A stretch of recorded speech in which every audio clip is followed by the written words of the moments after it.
Two guys talking about the good old days. Half of it's truth, the rest's a haze. If it bombed back then, it kills right now. Yeah, memories funny like that somehow.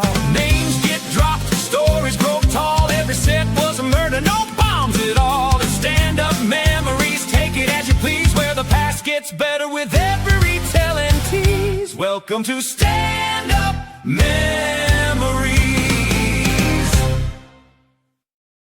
And it is. I still like the jingle. I love it. 3 weeks now. I think that was only our second week with that. No. Yes, Stand-Up Memories. Peter Bales, Jackie the Joke Man, Martling, and here we go. A wonderful guest. It's showtime, Peter. It's showtime. She has her own brand. I can't believe her own how long you show. been doing this? 40 years. How long? And you're still this nervous before a show? I think it's weird not to be nervous. I get nervous just seeing how nervous you are. Okay. Just I'm not nervous. I'm excited. Ladies and gentlemen, she's got her own brand, her own show, her own podcast, and she's with us tonight, Michele Traina. There she is. Yes, a beautiful girl. Thank you for coming on. Divorce Diaries, something you could have for 50% of everything. I could. And, it's perfect. She's got a brand, and we're going to talk about it. It's Divorce Diaries. And right before she came on, she goes, wait, let me move this basket of laundry, which I think may sum up a bit about your life. Yeah, it's like a prop at this point, right? No, that was real laundry that she had. And in real true Italian fashion, at my mother's house. All right. Oh, okay. I have a single mom, kid is at practice, running around trying to make spots, be on the podcast, do laundry. And also that laundry basket is my mother has like clean laundry in it. I always have laundry baskets that are overflowing into like the kitchen. So it's always, yes, it's a big part of my brand. Wow. All right. You're a comedian. Tell us about Divorce Diaries. Yeah. So I started Divorce Diaries when I was getting divorced. I had a background in improv at the time. I was teaching theater and I wanted to go back to performing full time. I used to do musical theater and acting in college and outside of college. And I shifted gears when I got married and I wanted to go back, and I was creating the show because I was living at home with my parents, my 2-year-old daughter, my handicapped dog, and I was like the Real Housewife without the house. That's how I felt. Like I would watch like all those reality shows as an escape. And I was like, my life needs to be a reality show. So I started to work on a one-woman show. I had written them before, and it was what I was used to. And shortly after I started writing the show, I did it as a one-woman play, but people were like crying and in the show, and I didn't want them to cry. I mean, that's great to get them to emote like that, but like, yeah, it's already depressing to go through divorce. I wanted people to laugh when they came to my show, so I shifted gears. And around that time, I remember breaking up with somebody. It was like a first person I was in a relationship with after my divorce, and I was brokenhearted, and I just wanted to. How long ago are we talking? A year, 5 years, 2 years? Years ago. So Divorce Diaries has been around. First implementation of it was like a one-woman workshop series in 2016. And then I started doing stand-up, I think, in 2017. And started slowly trickling into stand-up. And then I created it into a stand-up show. But this guy I dated was back in 2017. Like I just kept dating these unavailable men, emotionally unavailable men. And I do a bit in my act where my tagline of the show is I teach kids with special needs and I date men with special needs. So which is redundant. Yeah. And that so you weren't doing stand-up before the Divorce Diaries thing. No, I did improv for years and then I paused on it. And then I didn't start doing stand-up till after I started writing Divorce Diaries. And I took a stand-up class because I broke up with this guy and I felt like I wanted to make fun of him on stage and just get back at him. And it's enough. But I also missed being on stage, and I was trying to get back in an improv class and everything was full. So I took a stand-up class at Caroline's. Shout out to Linda Smith, who is my teacher. Linda Smith, wonderful stand-up teacher. Wonderful woman. And she, I never stopped doing stand-up since then. So Well, good for you. So now that's a little, usually guys, or not guys, comedians or whatever, they have their acts, and sometimes they eventually develop it into a one-person show. And you did it the other way flipped the around. script. Now, what about your boyfriends and your husband? Were they performers or comedians or? no, I never dated a comedian. My ex-husband was not an actor at all. Farthest thing from it. He didn't want to be on camera. He never wanted to be in the spotlight. My boyfriend now is not an actor, but he's very supportive of this work. It's hard to find somebody who is, because a lot of the men I was dating, I would roast them in my acts because they wouldn't want a relationship and they would do weird crap and I would roast them. But I started to realize like certain ways to do that, so that I could still maintain a healthy relationship. You could look them in the eye after the show. Yeah, I mean, they wouldn't be supportive. And I think that along the way, it became a trademark of the show of like, oh, she really wants love. I mean, the show is about finding love, but in essence, it's about really loving yourself first. So I poke fun at all of it. And then a year ago, my current boyfriend and I have been together a year. And it's like, when I met him, he was like, first thing he did was watch my comedy special. And when I saw him again, he's like, I watched your comedy special. I was like, oh, he might be a keeper. Well, did he like it? Did he? Oh, he did. He Well, did. just getting through it is the whole thing, you know.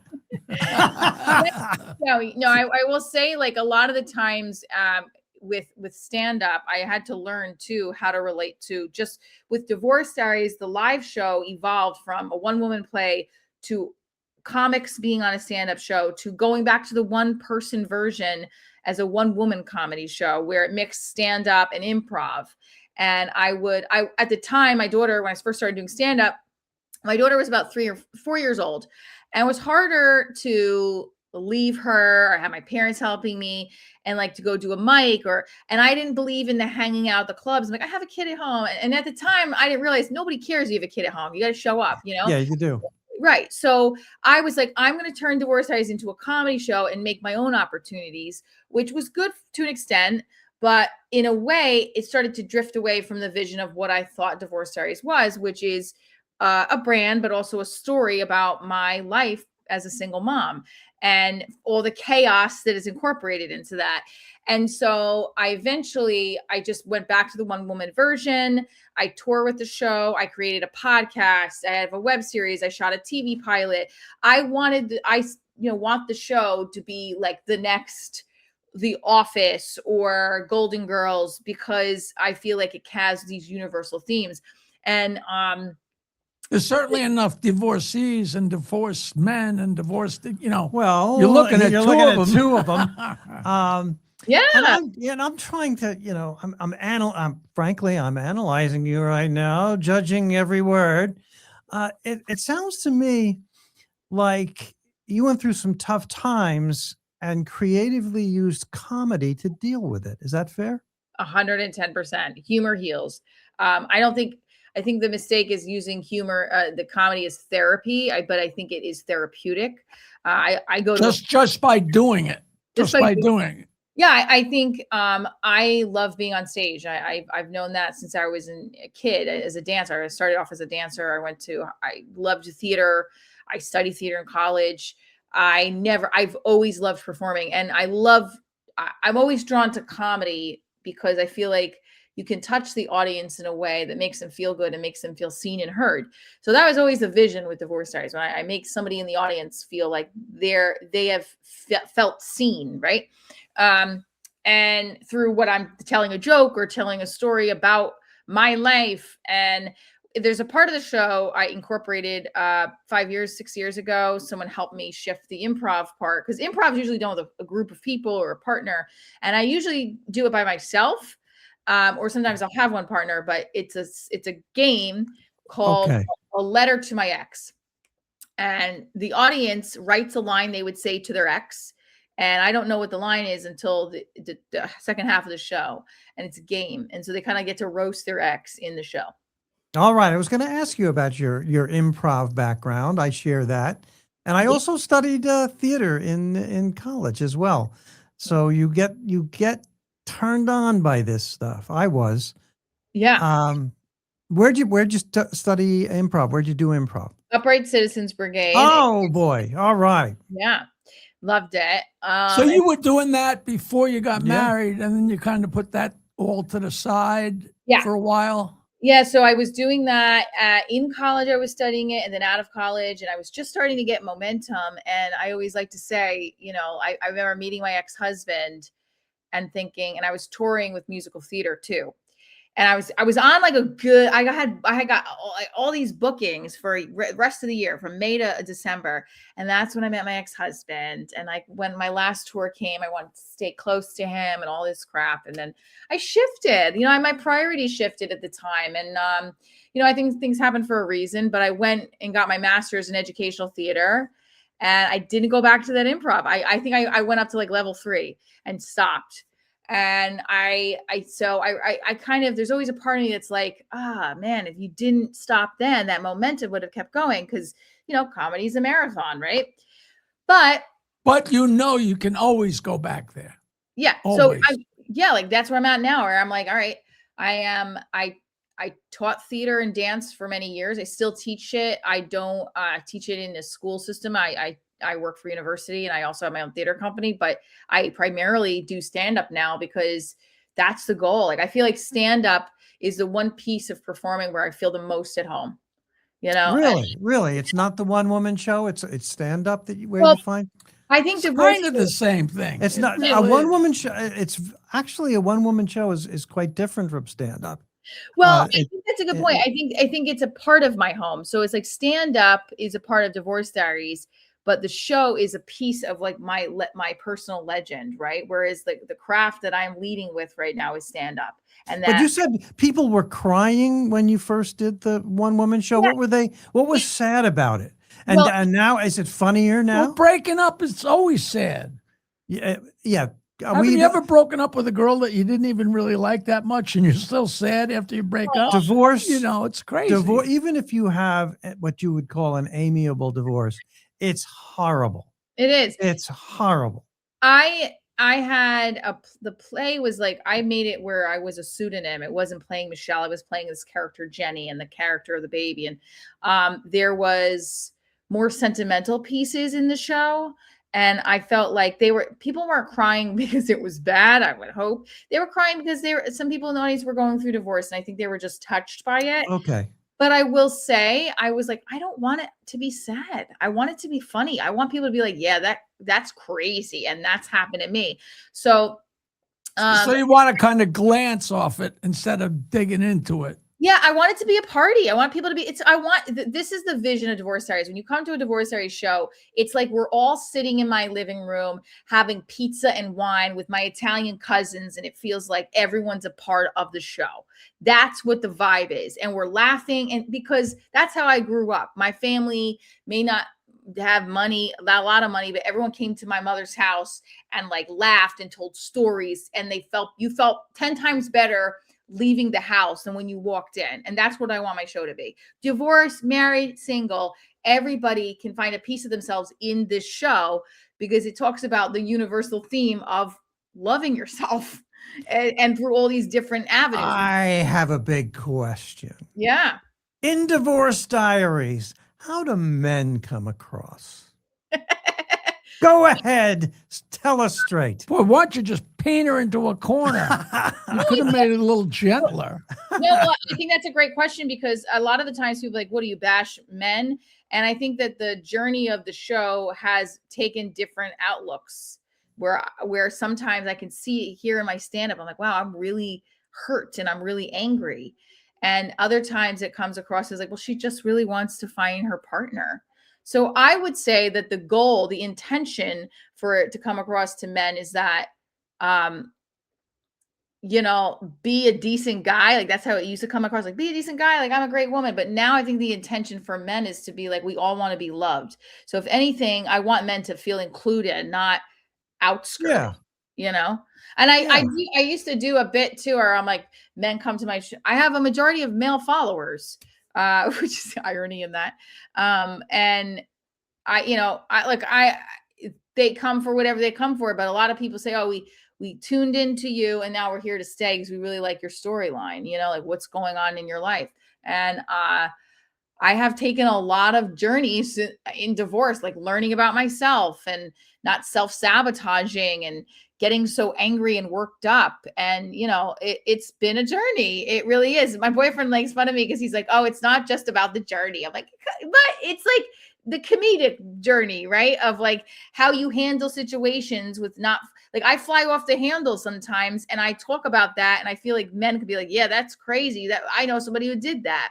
So my goal and intention for men who watch the show is to find me relatable, and just to really feel like, oh, she's not bashing us. She's making us feel accepted. Well, if you're just up there being honest,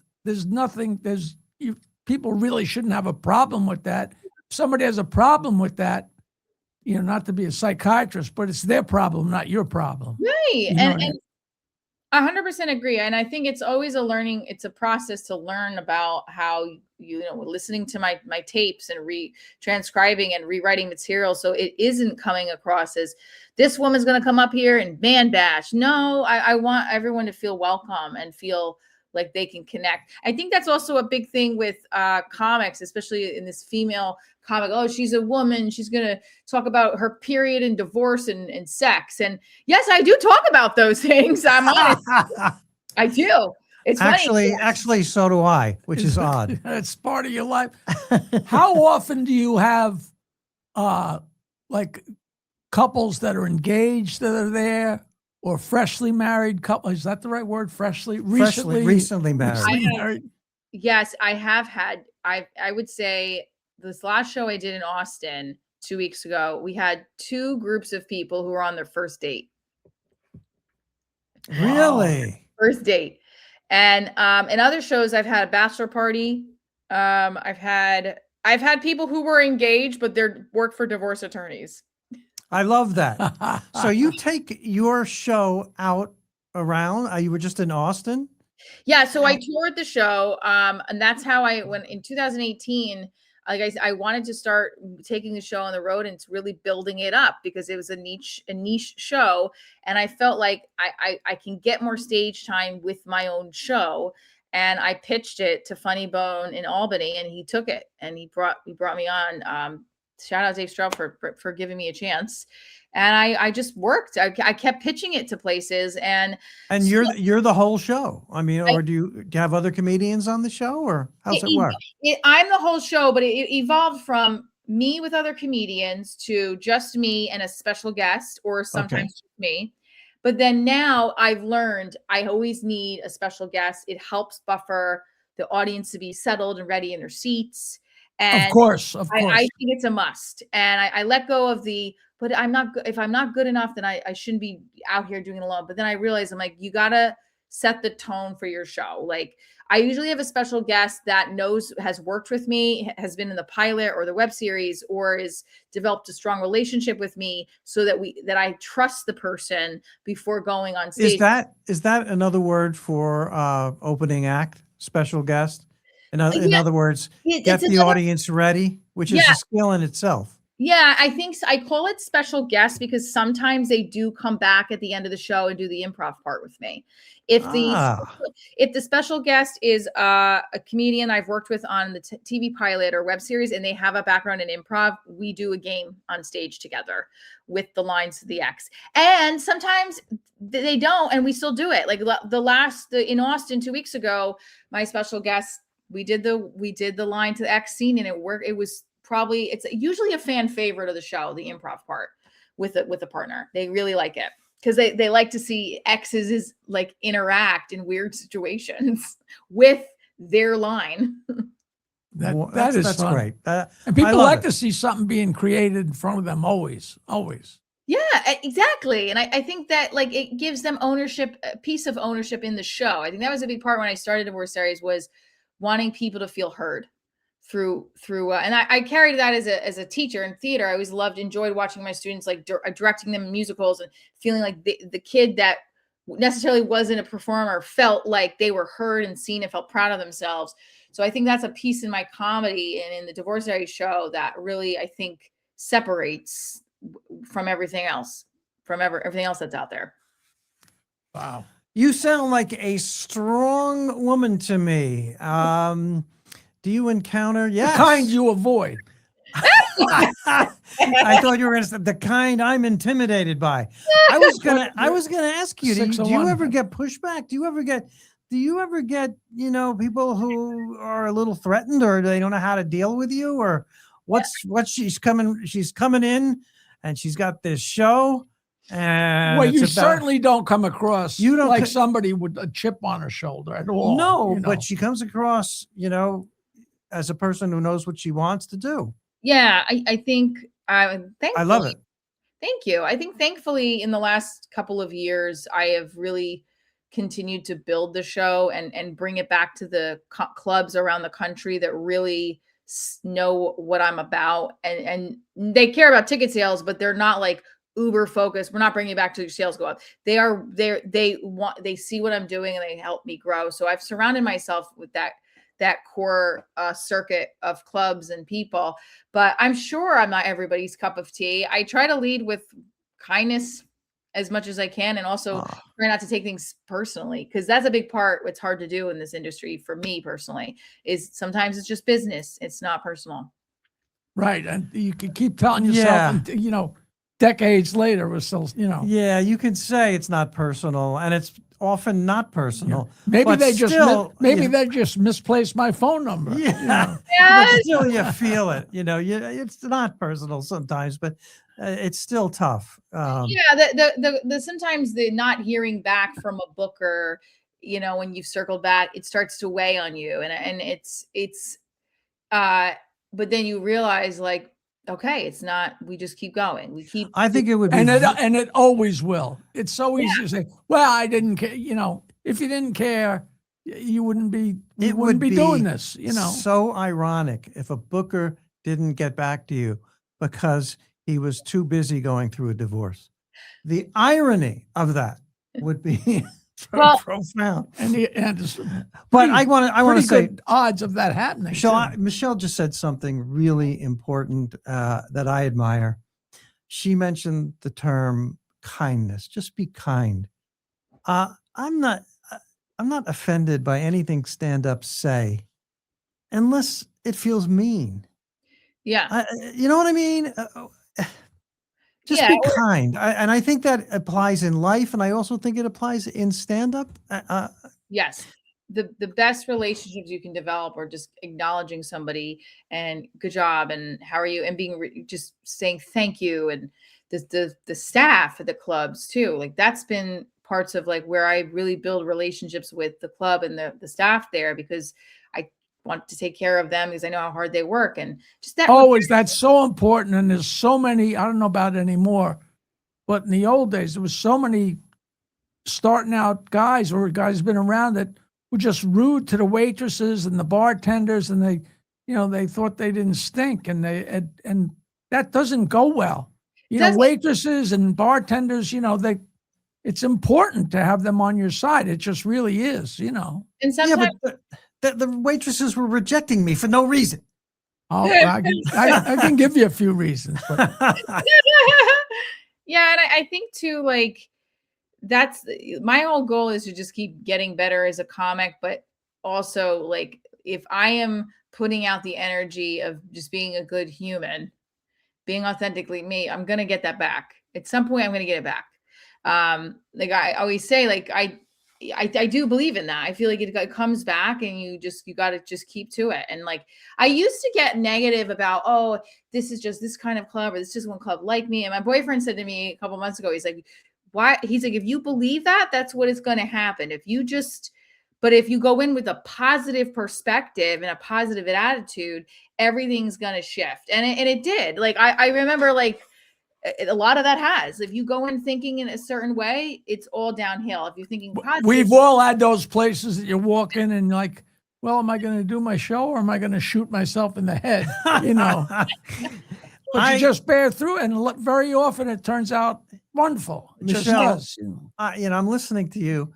We have a lot in common. I'm thinking about how I studied theater in college and how I started doing improv and how I got into stand up.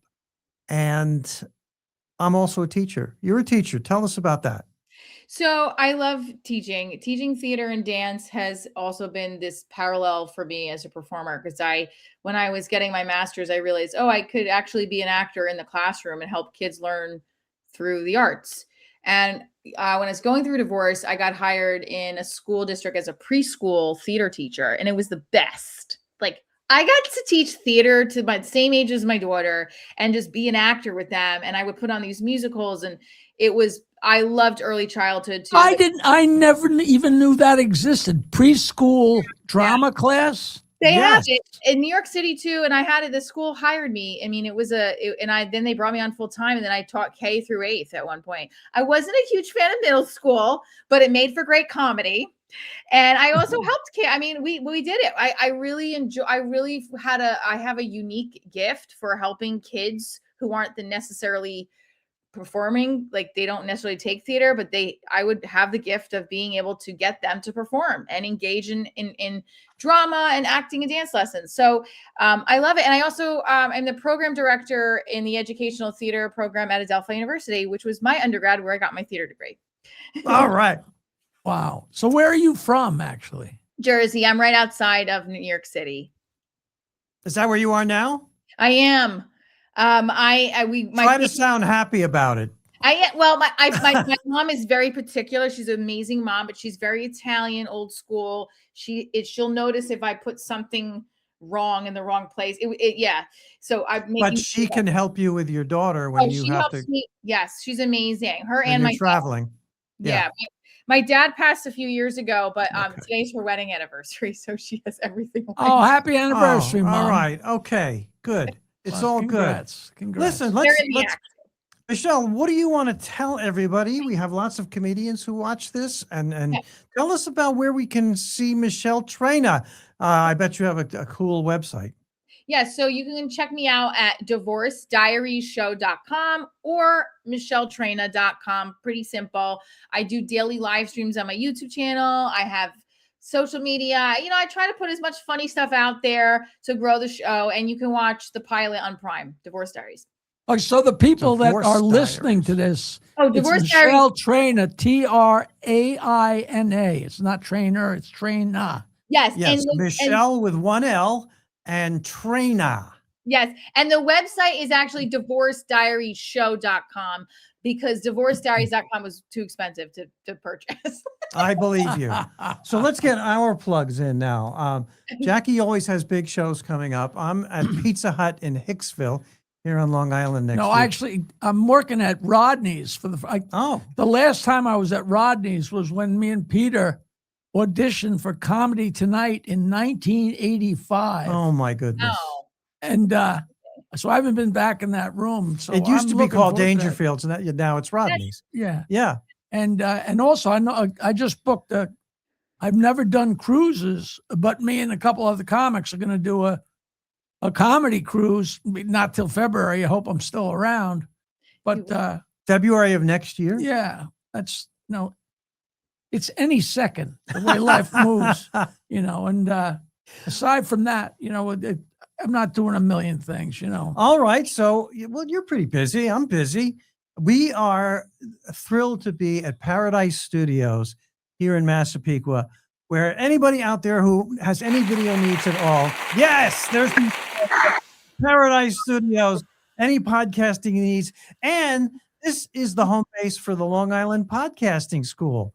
If you want to start out and avoid making beginner mistakes, take the Long Island Podcasting School right here with all the professionals. There's a lot of studios here in this facility. No, doesn't somebody else have a school? Somebody else has a school.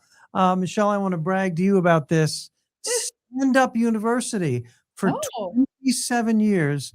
I thought it was going to last 6 months. I've been teaching stand-up here at the Brokerage Comedy Club, one of the governor's clubs, to people who are starting out in comedy. And it's very, very rewarding to help people avoid the beginner mistakes and get a really running jump into stand-up.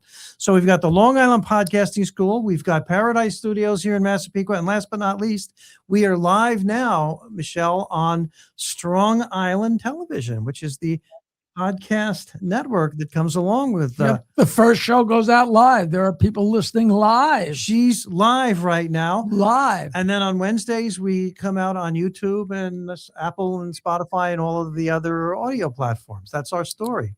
Fantastic. And you know what? I think we need to. I want to see. We need to do you again because you're fascinating. That came out wrong.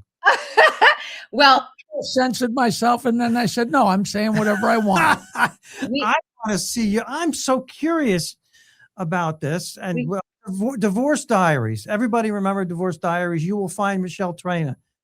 Yes. Right? And I will come in person next time. We would love that. Yes. We would love that. And we have so much more to talk about. You were terrific. Thank you. Thank so you. much. You And thanks for rearranging. I know we did a little dancing there, but so bad. And yes, I never said it. I watched your set on. I don't know how we got in contact. Who contacted who? I contacted you because the people on my live stream on my YouTube channel was like, you should ask him you should open for him. And I was like, oh, I'll look you up. And I was like, oh my God, that'd be great. Let me reach out to him. And I watched your whole show and I thought it was fantastic. So, oh, that's cool. That is so cool. Michele, thank you. We want to have you on again. Yes. And we'll let you now get back to your laundry. And this has been Stand Up Memories. This has been Jackie the Joke Man Martling, my pal since 1977, a long time ago. And I'm Peter Bales, and we will see you next time on Stand Up Memories. Thank you, Michele. Thank you. Thank you.